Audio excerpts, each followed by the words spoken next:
was sure that the lessons of purity would not depart from me. Hebrew belief is that your name is your identity.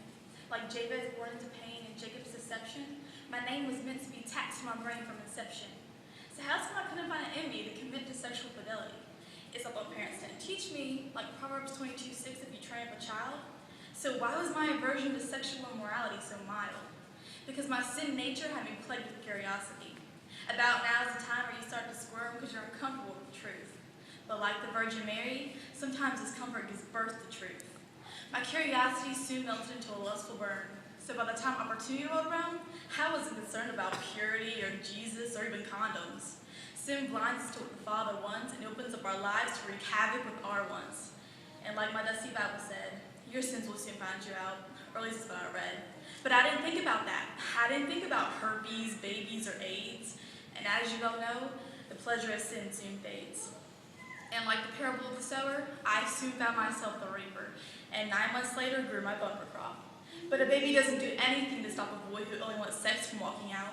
I thought a baby sealed my fate. I had it all figured out. We'd get married, settle down, it'd be great. But 16 and pregnant didn't prepare me for this reality. A 6-month-old daughter and an absentee father and Christians' hateful stares.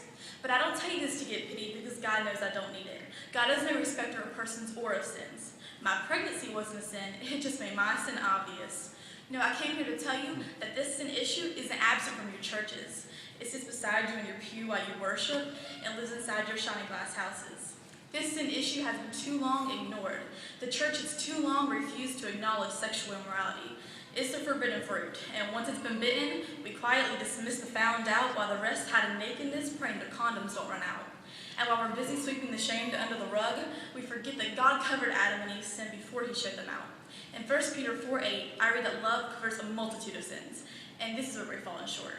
We not only ignore the real issue, we face its results without love. We forget, but the greatest of these is love, when it best suits our needs. So I plead with you, church, get real, uncover the issue, and breathe loving graces and mercy.